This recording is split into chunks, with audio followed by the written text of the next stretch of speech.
நீதியுள்ள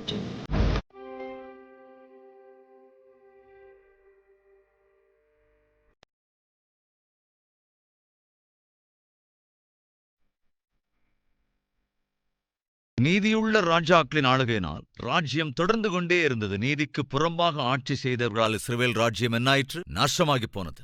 எனவேதான் சொல்லுகிறேன், ஒவ்வொரு கணவனும் ஒவ்வொரு மனைவியும் நிலைநிற்க வேண்டும். வார்த்தையின் அடிப்படையில் வாழ்வதற்காக நிலைநிற்க வேண்டும். குடும்பத்திலே ஜெபம் இருக்க வேண்டும். உள்ளங்களிலே தேவன் இருக்க வேண்டும். இல்லத்திலே தேவ பயம் இருக்க வேண்டும். பயபக்தியோடு பிள்ளைகள் வளர்க்கப்பட வேண்டும். தேவனுடைய காரியங்களை பிள்ளைகளுக்கு ஊட்ட வேண்டும். தேவ வார்த்தையில் இருக்கிற மதிப்பை நாம் அறிவிக்க வேண்டும். அப்படி செய்யும்போது என்ன நடக்கும்? உன்னுடைய குடும்பம் நன்றாய் தொடரும். குடும்ப உறவுகள் நன்றாக நிலைக்கும். உன்னுடைய வம்சம் தழை தோங்கும். அப்படி இல்லாதபடி இஷ்டம் போல வாழ்ந்து கொண்டிருந்தால் என்ன நடக்கும்? என்ன நடக்கும்? பைபிள்ல ஏலி என்கிற ஒரு ஆசாரியன் இருந்தான். அவனுக்கும் புத்தி கெட்டு போச்சு. அப்பப்போ ஆவிக்குரியவனா இருப்பான், அவ்வளவுதான். அவனுக்கு பிறந்த 2 குமாரர்களோ அதே ஆலயத்திலே தங்கள் மனம் போன வாழ்க்கை வாழ்ந்தபோது தேவன் என்ன செய்தார்? அவர்கள் இருவரையும் சிட்சித்தார். மாத்திரமல்ல, ஒரே நாளிலே ஆவிக்குரிய நற்குணங்கள் இல்லாமல் மந்த புக்தியோடு கூட சரியானபடி தேவனுடைய சித்தத்தை அறிந்து கொள்ளாமல், தேவனுடைய சத்தத்தை கேளாமல், தேவனுடைய நோக்கங்களை மனிதர்களுக்கு போதிக்க இயலாத ஒரு மந்தபுத்தியுள்ள மனுஷன் ஏலி. அதனாலதானே ஏலியோடு கூட தேவன் பேசவில்லை. தேவன் ஏலியோடு கூட பேசினாராங்க. ஆனா யார்கிட்ட பேசினாரு? காரணம் என்ன? அந்த நாட்களிலே கர்த்தருடைய வசனம் என்பது மிகவும் அபூர்வமாயிருந்தது. என்றால் ஏன் தேவன் பேசவில்லை? அங்கே அந்த ஏலி இருந்தான் அல்லவா? ஆனால் பேசுகிற நிலைமை இருக்கவில்லை. தேவன் ஏலியோடு பேசவில்லை. ஏனென்றால் பேசினால் கேட்கிற நிலையிலே அந்த ஏலி இருக்கவில்லை என்பதால். தகப்பன் தேவனுடைய சத்தத்தை கேட்கிற சூழ்நிலையில் இல்லை. அதன் விளைவாக பிள்ளைகளும் கெட்டுப் போயிருந்தார்கள். தந்தையை கேட்கிறியா? தாயை கவனிக்கிறியா? தேவ வார்த்தையை, தேவனுடைய சத்தத்தை, தேவனுடைய சித்தத்தை உணர்கிற தாயாய் தந்தையாய் இருப்பது நல்லது. அவருடைய வார்த்தைக்கு கீழ்ப்படுகிற நபராய் நீ இருந்தால் அதுதான் நல்லது. அவருடைய சத்தத்தை கேட்க முடியாமல் இருந்தால், சித்தத்தை அறிய முடியாமல் இருந்தால், தேவனுடைய ஆசையின்படி நீ உன் குடும்பத்தை ஒருவேளை கட்டிக் கொள்ளாமல் இருப்பாய் என்றால் அதன் விளைவு என்னவாக இருக்கும் தெரியுமா? உன் வம்சமே இல்லாமல் போய்விடும். எதிர்காலமே இல்லாமல் போய்விடும். என்ன நடந்தது? ஒரு முறை கொஞ்சம் முன்னால போயிடலாம். அவங்க எல்லாருக்கும் தெரிஞ்ச விஷயம்தான். ஏலி ஆவிக்குரிய ஞானம் இல்லாமல் நடந்து கொண்டான். அதன் விளைவாக அவன் குமாரர் தங்கள் இஷ்டம் போல நடந்து கொண்டார்கள் என்பது நம்ம எல்லாருக்கும் தெரியும். ஆனால் அந்த வம்சமே இல்லாமல் போயிற்று. அவர்கள் வம்சமே அழிந்து போயிற்று. தாய் தகப்பன்மார் கவனிக்கிறீங்களா? ஆவிக்குரியபடி வாழாமல், தேவனிடத்தில் பயமோ பக்தியோ இல்லாமல், பெயர் கிறிஸ்தவர்களாக வாழ்ந்து கொண்டு இதுவே பரலோகத்திற்கு கொண்டு போகும் என்று நினைத்துக் கொண்டிருந்தால் கவனி. ஏலி எங்கெங்க இருந்தான்? ஆலயத்திலே தான் இருந்தான். அங்க என்ன செய்து கொண்டிருந்தான்? ஜெபம் செய்து கொண்டிருந்தான். ஏலி என்ன செய்து கொண்டிருந்தான்? தேவ ஊழியம் செய்து கொண்டிருந்தான். அதனால் மாத்திரம் ஆசீர்வாதங்களை பெற்றுக்கொண்டானா? அவன் பிள்ளைகளுக்கு ஆசீர்வாதகரமான வாழ்க்கை வாழ்ந்தானா? அதைத்தான் சொல்ல வருகிறேன். நீ ஆலயத்துக்கு வருவதால் மாத்திரம், பைபிள் வாசிப்பதால் மாத்திரம், ஜெபம் செய்வதால் மாத்திரம் கவனி, நீ ஆசீர்வதிக்கப்படுவா என்று நினைத்தால் சும்மா பேச்சு. ஆலயத்துக்கு வருகிற நீ, தேவ வார்த்தையை கேட்கிற நீ, தேவனுடைய வார்த்தைக்கு மதிப்பு தர வேண்டும். தேவ வார்த்தையின்படி வாழ வேண்டும். 1 சாமுவேலின் புத்தகம் 2வது அதிகாரம் 30வது வசனம். தந்தை ஆவிக்குரியவனாக வாழாவிட்டால் அவன் வம்சமே அழிந்து போய்விடும். அது எப்படின்னு பார்க்கலாம் வாங்க. இஸ்ரவேலின் தேவனாகிய கர்த்தர் சொல்லுகிறதாவது, உன் வீட்டாரும் உன் பிதாவின் வீட்டாரும் என்றைக்கும் என் சன்னதியில் நடந்து கொள்வார்கள் என்று நான் நிச்சயமாய் சொல்லியிருந்தோம். ஏலி, தேவன் சொல்றாருங்க, ஏலி நான் என்ன நினைச்சேன் தெரியுமா? நீ புரிஞ்சுக்கோ. என்ன சொல்றாரு? உன் பிதாவின் வீட்டாரும், அதாவது உங்க அப்பா, உங்க தாத்தா, அந்த வீட்டார் எல்லோருமே கூட, அதாவது நீயும் கூட, அதேபோல உன் பிள்ளைகள், உன்னுடைய மருமகள்கள், வரப்போகிற தலைமுறையினர், இவர்கள் எல்லோருமே ஊழியம் செய்ய வேண்டும் என்று ஆசைப்படுகிறேன். உன் வீட்டாரும் உன் பிதாக்களின் வீட்டாரும். முதல்ல என்ன சொல்றாரு? உன் வீட்டாரும். ஏலே, நீ, உன்னுடைய பிள்ளைகள், உன்னுடைய மருமக்கள்மார், உன் பேர பிள்ளைகள் என்னை சேவிக்க வேண்டும், எனக்கு ஊழியம் செய்ய வேண்டும் என்று நான் நினைத்துக் கொண்டிருந்தேன். உன் வீட்டாரும் உன் பிதாவின் வீட்டாரும் என்றென்றைக்கும் என் சன்னதியில் நடந்து கொள்வார்கள் என்று நான் நிச்சயமாய் சொல்லியிருந்தும், இனி அது எனக்கு தூரமாயிருப்பதாக. என்னை கனம் பண்ணுகிறவர்களை நான் கனம் பண்ணுவேன், என்னை அசட்டை பண்ணுகிறவர்கள் கனவீனப்படுத்தப்படுவார்கள் என்று கர்த்தர் சொல்லுகிறார். என்னை அசட்டை செய்கிறவர்களை என்ன செய்வாராம்? கனகீனப்படுத்துவேன். நல்லா கவனிங்க. உன் வீட்டில் ஒரு கிழவனும் இராதபடிக்கு உன் புயத்தையும் உன் பிதாவின் வீட்டாருடைய புயத்தையும் நான் தரித்து போடும் நாள் வரும். இவ்வளவு பயங்கரமான சாபம் பாருங்க. ஏலே, பெயருக்கு மாத்திரம் ஊழியம் செய்கிறாய், மேலோட்டமான ஊழியம் செய்கிறாய், பரிசுத்தம் இல்லாதபடி ஊழியம் செய்கிறார், ஊழியத்தை அசட்டை செய்து விட்டாய். தேவனிடத்திலே பய பக்தி இல்லாமல் செய்து கொண்டிருக்கிறாய். ஊழியத்திலே பங்கெடுக்கிறவர்கள் கவனிங்க, தேவனுடைய ஆலயத்தில் இருக்கிறோம், தேவனுடைய ஊழியத்தை செய்கிறோம், தேவனுடைய பணியிலே தொடர்ந்து பங்கெடுக்கிறோம் என்று கொண்டாடுகிறோமே தவிர, ஏலி அதைத்தாங்க செஞ்சான். தேவனுடைய ஆலயத்துல தான் இருந்தான், அங்கதான் அவன் ஊழியம் பண்ணிக்கிட்டு இருந்தான், தன் பிள்ளைகளையும் ஊழியத்திற்கு அர்ப்பணித்திருந்தான், எல்லாமே நல்லா இருந்தது. ஆனா சும்மா பேருக்கு ஊழியம், பேருக்கு ஊழியம், பரிசுத்தமில்லாத ஊழியம், பரிபூரண அர்ப்பணிப்பு இல்லாத ஊழியம். எனவேதான் தேவன் சொன்னார், ஏலி, உன்னையும் பார்க்கிற, உன் குமாரர்களையும் பார்க்கிறேன். நான் ஆக்சுவலா சொன்னா உனக்கு முன்னால் இருந்த தலைமுறையை, உன்னுடைய தலைமுறையை, உனக்கு பின்னால் வரும் தலைமுறையை ஊழியத்திற்கு பயன்படுத்த வேண்டும் என்று விரும்பினேன். ஆனா இப்ப என் மனசை மாத்திக்கிட்டேன். மாத்திரமல்ல, உன் குடும்பத்திலே இருக்கிற யாருமே கூட ஒரு நீண்ட ஆயுளை இனி காணவே மாட்டார். நரைத்த தலையுடைய ஒருவனும் இருக்க மாட்டான். அப்படின்னா என்ன அர்த்தம்? இளம் வயதிலேயே செத்து போயிடுவாங்க. உன் குடும்பத்தில் யாரும் கிழவனாக ஆக மாட்டான். உன் வீட்டிலே இனி யாரும் வயதான நிலைக்கு வர மாட்டான். ஆக்சிடென்ட் மாதிரி பாதியிலேயே செத்து போய்விடுவார்கள். என்னங்க இந்த சாபம்? இதனால் வந்தது பேர்பட்ட சாபம். தேவனாகிய கர்த்தரின் காரியங்களை அசட்டை செய்கிறவன், அலட்சியம் செய்கிறவன் சாபத்துக்கு ஏதுவானவன். அதை எரேமியா சொல்லியிருக்கிறான். இதோ இவனுடைய வாழ்க்கையில அதை நாம் பார்க்கிறோம். சபையே, ஆவிக்குரிய வாழ்க்கையில் ரொம்ப ஜாக்கிரதையாரு. தாயே, தந்தையே, ஆவிக்குரிய வாழ்க்கை நேர்த்தியாய் கட்டுவதற்கு முயற்சி செய். ஏனென்றால் அசட்டையாயிருந்தால் அது அபாயத்தை கொண்டு வந்துவிடும். ஏலியின் அசட்டை அபாயத்தை கொண்டு வந்தது. அவனுடைய குடும்பத்துக்கு மாத்திரமல்ல, அவனுடைய தலைமுறைக்கு மாத்திரமல்ல, அவனுக்கு பிந்தைய தலைமுறையினருக்கும் அபாயத்தை கொண்டு வந்தது. இனி உன்னுடைய வீட்டிலே எந்த கிழவனும் இருக்க மாட்டான்.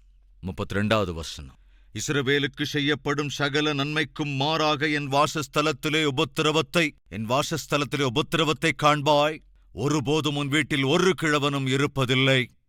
என் பலிபீடத்தில் சேவிக்க நான் உன் சந்ததியில் நிர்மூலமாக்காதவர்களோ உன் கண்களை பூத்துப்போக பண்ணவும் உன் ஆத்துமாவை வேதனைப்படுத்தவும் வைக்கப்படுவார்கள். உன் வம்சத்தில் உள்ள யாவரும் வால வயதிலே சாவார்கள். வால வயதிலேயே செத்து போய்விடுவார்கள். ஓப்னி பினகாஷ் என்னும் உன் 2 குமாரரின் மேல் வருவதே உனக்கு அடையாளமாய் இருக்கும். அவர்கள் இருவரும் ஒரே நாளில் சாவார்கள். நான் கொன்று போடுவேன் உன் குமாரர்களை. எவ்வளவு பரிதாபம். 4வது அதிகாரம் 17வது வசனம். இஸ்ரவேலர் பெலிஸ்தனுக்கு முன்பாக முறிந்தோடி போனார்கள். ஜனங்களுக்குள்ளே பெரிய சங்காரம் உண்டாயிற்று. முதுகுமாரராகிய ஓப்னி பினகாஷ் என்னும் இருவரும் இறந்து போனார்கள். தேவனுடைய பெட்டியும் பிடிபட்டு போயிற்று என்றான். அவன் தேவனுடைய பெட்டியை குறித்து சொன்னவுடனே ஏலி ஆசனத்திலிருந்து வாசலின் பக்கமாய் மல்லாக்க விழுந்தான். அவன் பிடரி முறிந்து இறந்து போனான். ஒரே நாளிலே, நல்ல கவனிங்க, ஆவிக்குரிய காரியங்களிலே ஏதோ அப்பப்போ மேலோட்டமா, ஊழியத்தின் காரியங்களிலும் கூட அப்பப்போ ஒரு மேலோட்டமான ஊழியம் செய்த தந்தை, அதை பார்த்து தங்கள் இஷ்டம் போல வாழ்ந்து கொண்டிருந்த 2 குமாரர்கள் என்று மூவரும் ஒரே நாளில் இறந்து போனார்கள். முன்பே தேவன் சொல்லிவிட்டார், உன்னுடைய வீட்டிலே ஒருவனும் கூட வயசாக வரைக்கும் ரொம்ப காலத்துக்கு வாழ மாட்டாங்க, சடனாகவே செத்து போய்விடுவார்கள். தேவன் சொன்னபடி அங்கே நடந்தது. எதற்காக இந்த காரியத்தை உங்கள் முன் வைத்தேன் என்றால், யூதாவின் ஆட்சியாளர்கள் இஷ்டம் போல வாழ்ந்தார்கள்.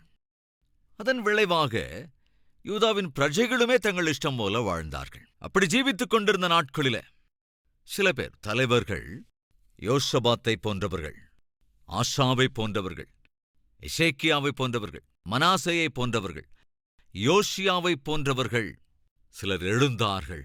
பாவம் செய்த மக்களுக்கு மத்தியில் பரிசுத்தமுள்ள தேவனை குறித்து பேசுவதற்கும், தேவனின் பட்சமாய் ஜனங்களை திருப்புவதற்கும், எழுப்புதலுக்கு ஏதுவானவர்களாய் எழுப்புதலை உண்டாக்குவதற்காக இவர்கள் எழுந்து பிரஜைகளை நல்வழிப்படுத்த முயன்றார்கள். பரிசுத்தமின்மையிலிருந்து விடுவித்தார்கள். அதன் பலனாக யூதா ராஜ்யம் தொடர்ந்தது. உன் குடும்பம் தொடர வேண்டும் என்று விரும்புகிறாயா? உன் குடும்பம் தேவனை சேவிக்கிற விதத்திலே, தேவனுடைய மார்க்கத்திலே, அவருடைய ஆசீர்வாதத்திலே, அவருடைய நிழலிலே உன் பிள்ளைகளும் பிள்ளைகளின் பிள்ளைகளும் தொடர வேண்டும் என்று ஆசைப்படுகிறாயா என்றால், தாயே, தந்தையே, அது உன் கையில் இருக்கிறது. தம்பிமார், தங்கைமார், உங்கள் கைகளில் இருக்கிறது. இந்த காலத்துல தேவன் நமக்கு அருளியிருக்கிற இந்த ஆவிக்குரிய சத்தியங்களை அங்கீகரித்து, இந்த எச்சரிக்கைகளை ஏற்றுக்கொண்டு நாம் நீதியாய் உத்தமமாய் வாழ்ந்தால் தேவன் நம்முடைய குடும்பங்களை தொடர பண்ணுவார். அவருடைய ஆசீர்வாதங்களை தொடர்ந்து கொண்டே இருப்பார். அவருடைய அரவணைப்பை தொடர்ந்து கொண்டே இருப்பார். அவர் நமக்கு கொடுத்திருக்கிற வாக்குத்தத்தங்களை தொடர்ந்து கொண்டே இருப்பார். என்ன நடந்தது? நல்ல கவனிங்க. யோசியா என்கிற ராஜா இறந்து போனதற்கு பிறகு வந்த ராஜா பொல்லாதவன். அவனுக்கு பின் வந்த ராஜாவும் பொல்லாப்பானதை செய்தான். அவனுக்கு பின் வந்த ராஜாவும் அதையே செய்தான். அவனுக்கு பின் வந்த ராஜாவும் அதையே செய்தான். இப்படி ஒருவர் பின் ஒருவராக அந்த பாவம் நிறைந்த ராஜாக்கள், பாவம் நிறைந்த அரசாட்சி செய்து கொண்டிருக்கையில் தேவன் என்ன செய்தார் தெரியுமா? நேபுகாத்நேச்சார், நீ போ, இஷ்டம் போல வாழ்ந்து கொண்டிருக்கின்ற என் ஜனங்களை கைப்பற்றி உன் ராஜ்யத்துக்கு கொண்டு போய்விடு. தேவன் கட்டளையிட்டபடியே நேபுகாத்நேச்சார் வந்துவிட்டான். திடீரென்று நேபுகாத்நேச்சார் யூதாவுக்கு எதிராக யுத்தம் தொடுத்தான். என்ன நடந்தது? யூதா ராஜ்யம் முழுவதும் தகர்க்கப்பட்டது. அது மாத்திரமல்ல, எருசலேம் நகரத்தையே தகர்க்க போட்டான். அரண்கள் எல்லாம் அன்று இடிக்கப்பட்டன. ஆலயமும் கூட இடிக்கப்பட்டது. எந்த ஆலயம்? ஜெபத்தோடு கூட கட்டப்பட்ட ஆலயம். யாரால் கட்டப்பட்டது? சாலமோனால் கட்டப்பட்டது. சாலமோனால் அப்படி கட்டப்பட்ட அந்த தேவாலயம் நேபுகாத்நேச்சர் என்ற ராஜாவால் என்ன செய்யப்பட்டது? தகர்த்து போடப்பட்டதுங்க. இடித்து தரைமட்டமாக்கி விட்டார்கள். அந்த ஆலயத்திலே இருந்த பரிசுத்த உபகரணங்கள், பாத்திரங்கள் எல்லாவற்றையுமே கூட அந்த நேபுகாத்நேச்சார் என்ன செய்தான்? அபகரித்து போய்விட்டான். இது எப்போ நடந்தது?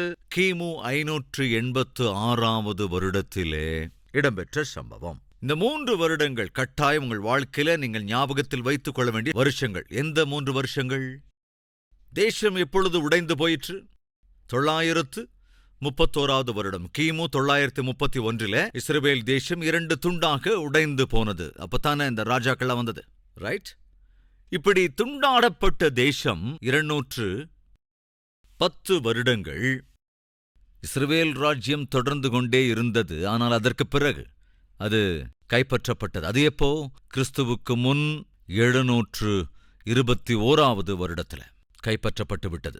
135 வருடங்கள் இஸ்ரவேல் ராஜ்யம் பிடிக்கப்பட்டிருந்தாலும், இஸ்ரவேல் ராஜ்யம் தகர்க்கப்பட்ட போதும், மயானத்தைப் போல மாறிப்போன போதும் யூதா ராஜ்யம் இன்னும் தொடர்ந்துகிட்டே இருந்ததுங்க. எப்படி தொடர்ந்தது? யூதா ராஜ்யத்திலே சில ராஜாக்கள் உத்தமமாக, நீதியாக எழுந்தார்கள் என்பதனாலே தேவன் என்ன செய்தார்? அந்த ராஜ்யத்தை தொடர பண்ணினார். உங்களுக்கு ஞாபகம் இருக்கா? நினிவே பட்டணத்துக்கு போ, அந்த பட்டணத்தார் செய்யும் பாவம் பெருகிவிட்டது, நான் அவர்களை சிட்சிக்கப் போகிறேன் என்று தேவன் ஒரு தீர்க்கதரிசியை அனுப்புகிறார். அந்த தீர்க்கதரிசி யாருங்க? உங்களுக்கு ஞாபகம் இருக்கா? யோனா. சரி, இந்த யோனாவை தேவன் எங்கே போகச் சொன்னார்? நினிவே பட்டணத்துக்கு போகச் சொன்னார். அந்த நினிவே பட்டணம் அங்கே யூதாவில் இருந்ததா? இல்லைங்க, யூதா ராஜ்யத்தில் இல்லை. அப்புறம் எங்க இருந்தது? அசீரியாவின் சாம்ராஜ்யத்தில். எங்க இருந்தது? அசீரிய சாம்ராஜ்யத்தில். அசீரிய சாம்ராஜ்யத்தின் கேபிட்டல் சிட்டி தான் இந்த நினிவே பட்டணம்.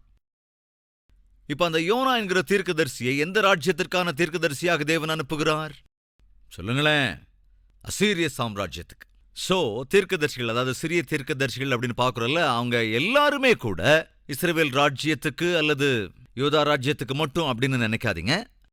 யோனாவை தேவன் அசீரிய சாம்ராஜ்யத்துக்கு கேபிட்டல் சிட்டியாக இருந்த அந்த நினிவே பட்டணம் அழிந்து கொண்டிருந்த போது, அசீரியாவின் பாவம் பெருகிக் கொண்டிருந்த போது தேவன் அவர்களை சிட்சிப்பதற்காக யாரை அனுப்பி வைத்தார்? யாருங்க அனுப்பினாரு? யோனாவை அனுப்பி வைத்தார். எப்பொழுது யோனா அங்கு சென்று நினிவே பட்டணத்தில் பாவம் செய்கிற ஒவ்வொருவரையும் அவன் எச்சரித்தானோ, நினிவே பட்டணத்தார் என்ன செஞ்சாங்க? சொல்லுங்க.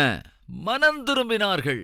அசீரிய சாம்ராஜ்யத்தின் கேபிட்டல் சிட்டியாக இருந்த அந்த நினிவே பட்டணம், அதன் ஜனங்கள் செய்த பாவத்தினாலே யோனா அங்கு சென்று, தேவனாகிய கர்த்தர் என்னை அனுப்பியிருக்கிறார், உங்களை அவர் சிட்சிக்கப் போகிறார், உங்கள் பட்டணம் நாசமாகப் போகிறது, நீங்கள் தகர்க்கப்பட போகிறீர்கள் என்று அறிவித்த போது அந்த நினிவே பட்டணத்தார் என்ன செய்தார்களாம்? அவர்கள் தங்கள் வஸ்திரங்களை கிழித்துக் கொண்டார்களாம், ரட்டுடுத்திக் கொண்டார்களாம், உபவாசத்தை அறிவித்தார்களாம், சாம்பலில் உட்கார்ந்தார்களாம். ஆண்டவரே, நாங்கள் செய்த பாவங்களை மன்னிங்க ஆண்டவரே என்று மனம் திரும்பினார்கள். விசித்திரமா இருக்கல கேட்கறதுக்கு. அசீரிய சாம்ராஜ்யத்தில் இருந்த நினிவே பட்டணத்தார் அன்று மனம் திரும்பினார்கள். ஆக்சுவலா அங்க என்ன நடந்திருக்கணும்? அந்த பட்டணம், அந்த ஊர், அந்த தேசமே அழிந்து போயிருக்க வேண்டும். தேவனுடைய கோபம் அவர்களை அப்படி செய்திருக்க வேண்டும். ஆனால் அங்க என்ன நடந்தது? அவர்கள் மனம் திரும்பினார்கள். எல்லோரும் மனம் திரும்பினார்கள்.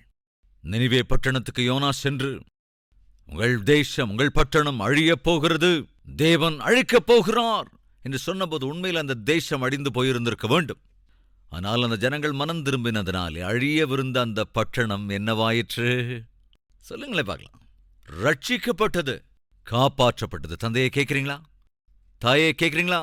தம்பியை தங்கையை கவனிக்கிறியா? அழிய வேண்டிய நம்முடைய வாழ்க்கை ரட்சிக்கப்பட வேண்டுமென்றால் என்ன செய்ய வேண்டும்? மனம் திரும்ப வேண்டும். ஆண்டவரே, நான் செய்யறது கரெக்ட் இல்லை, என்னுடைய வாழ்க்கையின் விதம் சரியில்லை, என்னுடைய நடத்தை சரியாக இல்லை, என் பழக்க வழக்கங்கள் சரியாக இல்லை, என்னுடைய நடவடிக்கை, என் படுக்கை எதுவும் சரியில்லை, என்ன மன்னிங்க ஆண்டவரே. நீ முறையிடும் போது தேவன் என்ன செய்வார்? மன்னிப்பது மாத்திரமின்றி உன் ஆயுசு நாட்களை நீட்டிப்பார், உனக்கு ஆசீர்வாதத்தை அருளிச் செய்வார். அன்று அங்கே என்ன நடந்தது? நினிவே பட்டணத்தார் ஆக்சுவலாக அழிந்து போக வேண்டிய அந்த சமயத்துல அவர்கள் அறிக்கை செய்து மனம் திரும்பினதுனாலே நினிவே பட்டணம் 120 வருடங்கள், கவனிங்க, எத்தனை வருடங்கள்? 120 வருடங்கள் நிம்மதியான வாழ்க்கை அவர்கள் வாழ்ந்தார்கள். மனம் திரும்புதல் என்ன செய்தது? நிம்மதியை கொண்டு வந்தது. மனம் திரும்புதல் என்ன செய்தது? நீண்ட கால தேவனுடைய ஆசீர்வாதத்தை அருளும்படியாக, அனுபவிக்கும்படியாக செய்தது. அதைத்தான் சொல்லுகிறேன். இந்த காலத்துல, இந்த சமயத்துல எந்த தந்தை மனம் திரும்புகிறானோ, எந்த தாய் மனம் திரும்புகிறார்களோ, எந்த தம்பி தங்கை தாங்கள் செய்த பாவங்களுக்காக மனம் கசந்து மனம் திரும்பி தங்கள் வாழ்க்கையை தேவனிடத்தில் அர்ப்பணிக்கிறார்களோ, என்ன நடக்கும் தெரியுமா? தேவன் தம்முடைய ஆசீர்வாதங்களை உன் மீது ஊற்றுவது மட்டுமில்லாமல் அதை தொடரும்படி செய்வார். நீ செய்கிற உன் ஜெப விண்ணப்பத்தை தேவன் கேட்டு உன்னை மன்னிப்பது மட்டுமின்றி, உன் குடும்பத்தை மன்னிப்பது மட்டுமின்றி, உன் மீது வரப்போகிற தேவனுடைய கோபத்தை அகற்றி போட்டு விடுவார். உன் மீது வரவிருக்கின்ற தேவனுடைய சாபங்களை வரவிடாமல் தடுத்து விடுவார். நினிவே பட்டணத்திலே அதுதான் அங்கே நடந்தது. எனவே நீங்கள் சரியாக புரிந்து கொள்ள வேண்டும் என்று சொல்லுகிறேன். அது என்னன்னா, நாம் எந்தெந்த தீர்க்கதரிசிகளை பார்த்து வருகிறோமோ அவர்கள் எல்லோருமே கூட ராஜாக்களின் காலத்தில் மாத்திரமே அல்ல, அல்லது ராஜாக்களுக்காக மாத்திரமல்ல, இன்ன பிற ராஜ்யங்களுக்காகவும் கூட தேவன் அவர்களை ஏற்பாடு செய்திருந்தார். இந்த கிராஃபை கொஞ்சம் பார்த்துடலாம். ஏனென்றால் அந்த கிராஃபை பார்த்தாலே நம்மளால புரிஞ்சுக்க முடியும் எந்தெந்த தீர்க்கதரிசிகளை எந்தெந்த ராஜ்யங்களுக்காக தேவன் ஆயத்தப்படுத்தினார் என்று. ஒபதியா உங்களுக்கு நினைவிருக்கிறதா? ஒபதியாவின் புத்தகம் இருக்கிறது அல்லவா? எஸ். அப்போ இந்த ஒபதியா எனப்படுகிற இந்த தீர்க்கதரிசி யாருக்காக தேவனால் ஏற்படுத்தப்பட்டான், அனுப்பி வைக்கப்பட்டான்? ஒபதியா என்கிற இந்த தீர்க்கதரிசி, நல்லா கவனிங்க, இந்த ஒபதியாவை தேவன் அனுப்பி வைத்த போது ஏதோம் என்கிற ராஜ்யத்திற்காக ஒபதியாவை அனுப்பி வைத்தார். அதாவது எதோமியர்களுக்காக தேவன் ஒபதியாவை தெரிந்து கொண்டிருந்தார். அதே மாதிரி நினிவே பட்டணத்தாரை சரி செய்வதற்கு தேவன் யாரை அங்கே அனுப்பினார்? யோனாவை தெரிந்து கொண்டு அனுப்பினார். ஏனென்றால் அது அசீரிய சாம்ராஜ்யத்தினுடைய கேபிட்டல் சிட்டி, அல்லது அது ஒரு பெரிய பட்டணம். அதற்கு பிறகு அது கேபிட்டல் சிட்டி ஆயிற்று. அதன் விளைவாக 120 வருட காலத்திற்கு அந்த நினிவே பட்டணம் அற்புதமாக தொடர்ந்து கொண்டிருந்தது. ரைட். நாகூம் தீர்க்கதரிசி தெரியும் இல்லையா? நாகூம் தீர்க்கதரிசிங்கிற புத்தகம் கூட இருக்குது இல்லையா? சோ அந்த நாகூமும் கூட அசீரிய பட்டணத்தாருக்கு எச்சரிக்கை தருவதற்காகத்தான் தேவனால் தெரிந்து கொள்ளப்பட்டிருந்தான். நினிவே பட்டணத்திற்குள் எழுப்புதலை உண்டாக்குவதற்கும் தேவனுடைய சிக்ஷையிலிருந்து தப்புவிப்பதற்கும் தேவன் யோனாவை பயன்படுத்தினார். ஏதோமியரை சரி செய்வதற்காக தேவன் ஒபதியாவை உபயோகித்தார். அசீரிய சாம்ராஜ்யத்தை எச்சரிக்கை செய்வதற்காக நாகூமையும் பயன்படுத்தினார். ரைட். இப்போ தானியேல், எசேக்கியேல் இவங்கெல்லாம் இருக்காங்க இல்லையா? அவங்க பாபிலோன் சாம்ராஜ்யத்திலே இருந்தார்கள். அவர்களை குறித்து வரும் நாட்களிலே தியானிக்கவிருக்கிறோம்.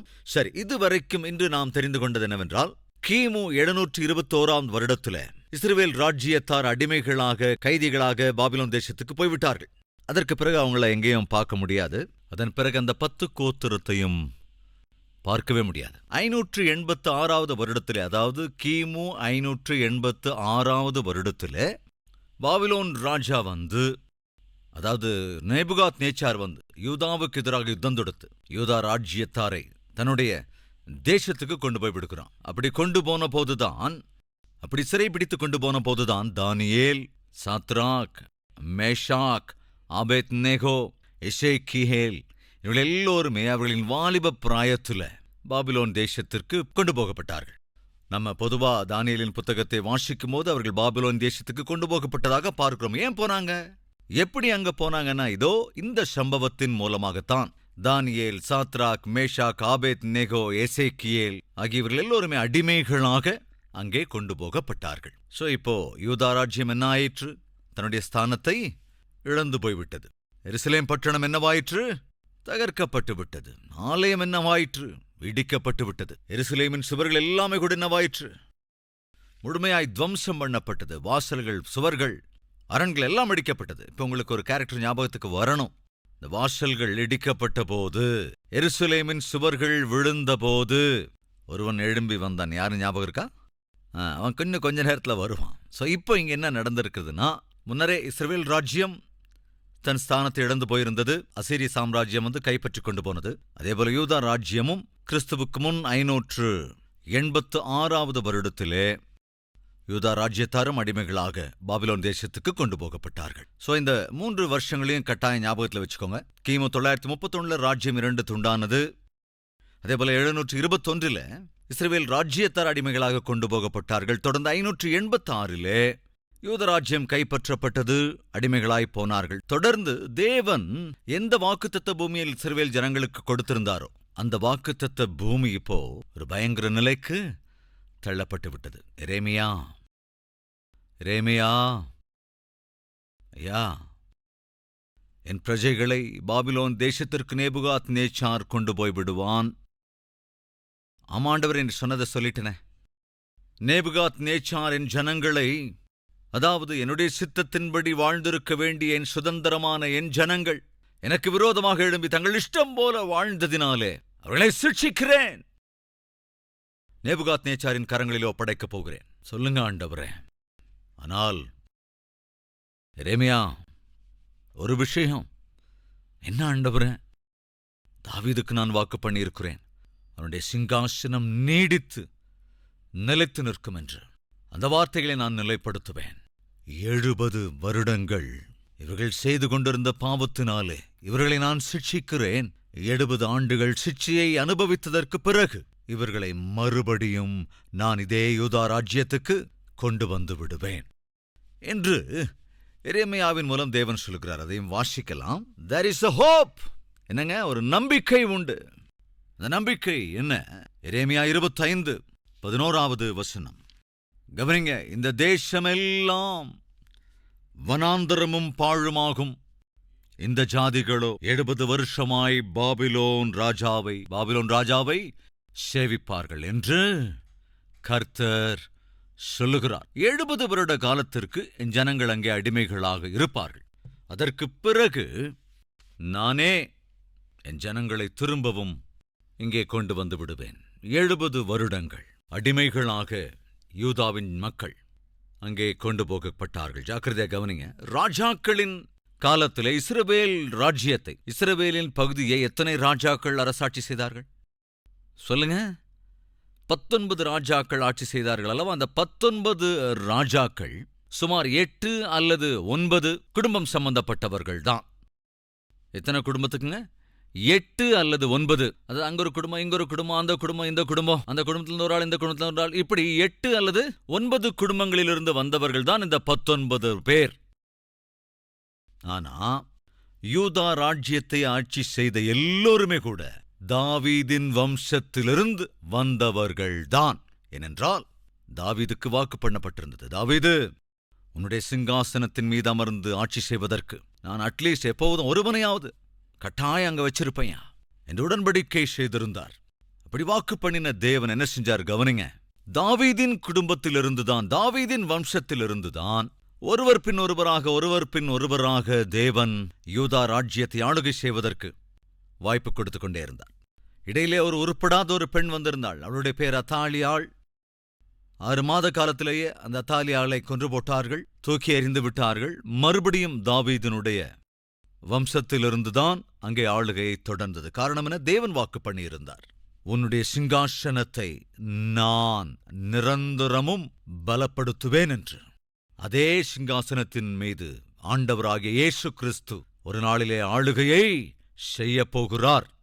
எவ்வளவு அற்புதமான தேவன் கவனிங்க. எத்தனை பேருக்கு பைபிள் இப்ப புரியுது? கொஞ்சம் கையை தூக்குறீங்களா? ஒரு நல்ல தந்தை மீன்களை எப்படி பிடிக்கணுமோ அதைத்தான் கற்றுத்தருவான். நான் அதைத்தான் செய்கிறேன்.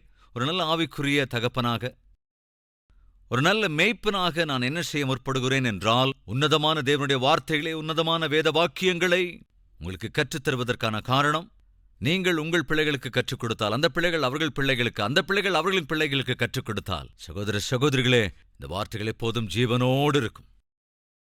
இந்த புத்தகத்தில் இருக்கிற சத்தியமும் சாராம்சங்களும் அநேகருடைய வாழ்க்கையில் ஒரு நல்ல தாக்கத்தை உண்டாக்குகிற அந்த கிருபையை தேவன் தாமே நமக்கு அருள்வாராக. வாருங்கள் ஜெபிக்கலாம்.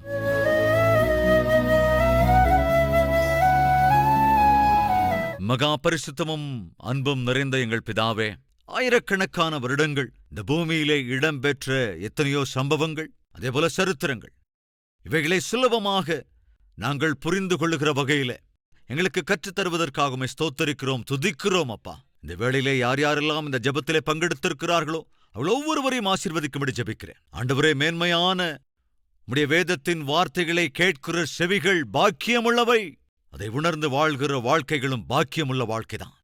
கேட்ட வார்த்தைகளை ஆண்டவரே நாங்கள் விட்டு விலகாமல் இந்த வார்த்தைகளை எங்கள் கிரியைகளில் வைக்க கிருபை அருளுங்கப்பா. உம்முடைய வார்த்தைகளை ஏற்றுக்கொண்டு நீர் தருகிற எச்சரிக்கைகளை கர்த்தாவை ஏற்றுக்கொண்டு அன்று அந்த ராஜ்யங்கள் தொடர்ந்தது. மனஸ்தாபப்பட்டு மனம் திரும்பின ஜனங்களின் சந்ததி நேர்த்தியாய் தொடர்ந்ததல்லவோ. இந்த வேளையிலும் எங்களில் யாரெல்லாம் தங்கள் வாழ்க்கையின் பாவங்களை அறிக்கை செய்து விட்டு விலகுகிறார்களோ அவர்களின் வாழ்க்கை தொடரும். அதேபோல அவர்களுக்காக நீர் வைத்த ஆசீர்வாதங்களும் தொடர்ந்து கொண்டே இருக்கும். அவர்களின் பிள்ளைகளுக்கும் பிள்ளைகளின் பிள்ளைகளுக்கும் அது ஆசீர்வாதமாகவே இருக்கும். அப்படி இல்லாமல் ஏலியைப் போல, ஏலியின் குமாரரைப் போல உம்மை, உம்முடைய வார்த்தைகளை, உம்முடைய ஊழியத்தை, உம்முடைய சித்தத்தை அலட்சியம் செய்தால் ஐயோ, அது பெரிய சாபமாக மாறிவிடுமே. அது தலைமுறை தலைமுறையாய் நின்று விடுமே. அப்பேற்பட்ட சாபம் ஆண்டவரே ஒருவரையும் சுற்றிக் கொள்ளவே கூடாதப்பா, யாருக்கும் வரக்கூடாது. தாவீது நீதியாக வாழ்ந்தான், உத்தமமாக வாழ்ந்தான். தாவீதுக்கு நீர் வாக்கு பண்ணினீர், தாவீது உன் வம்சத்திலிருந்து உன்னுடைய சிங்காசனத்திலே அமர்ந்து ஆளுகை செய்கிறவர்கள் இல்லாமல் போக மாட்டார்கள். கட்டாயம் எப்பொழுதும் நான் ஒருவனை வைப்பேன் என்ற உம்முடைய வாக்கின்படியே 20 பேர் ராஜாக்களாக தாவீதிலிருந்து, தாவீதின் வம்சத்திலிருந்து நீர் கொண்டு வந்த அந்த சிங்காசனத்திலே அமரப் பண்ணி அந்த ஆளுகையை தொடர்ந்து வந்தீர். ஆண்டவரே, இதை நினைத்து பார்க்கிறோம்.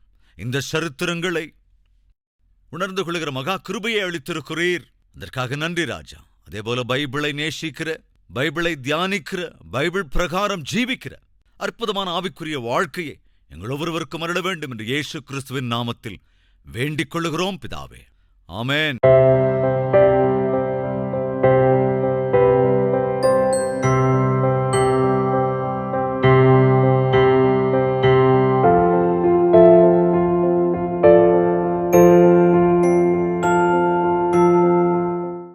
எங்கள் முகவரி: கல்வரி, தபால் பெட்டி எண் 30, குக்கட்பள்ளி, ஹைதராபாத் 72.